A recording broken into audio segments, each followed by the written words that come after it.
Welcome to our channel. Today we how to download LangChain integrations for cloud storage loaders, detailed guide step by step clearly. Begin by opening your preferred web browser.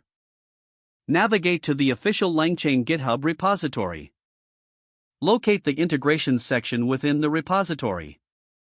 In the integrations section, find the cloud storage loaders. Click on the loader that corresponds to your desired cloud storage service. You will now see detailed information about that specific loader.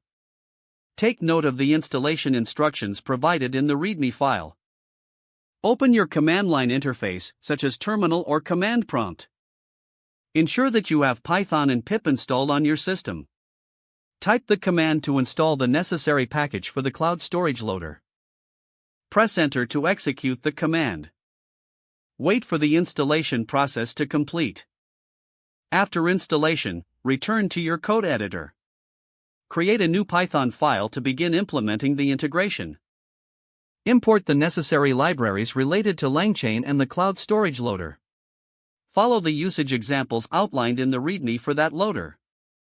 Configure your cloud storage access credentials as required. Test the integration by running your Python script. Monitor the output to ensure it connects to your cloud storage successfully.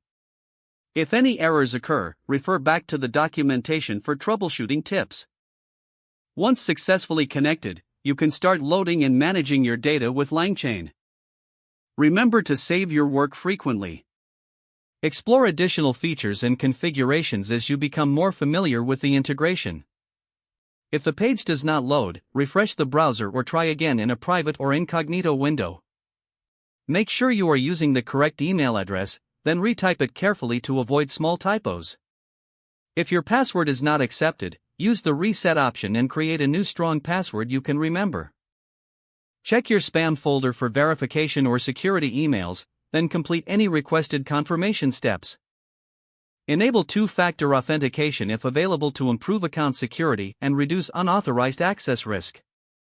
Don't forget to like this video and subscribe to our channel for more step-by-step tech guides.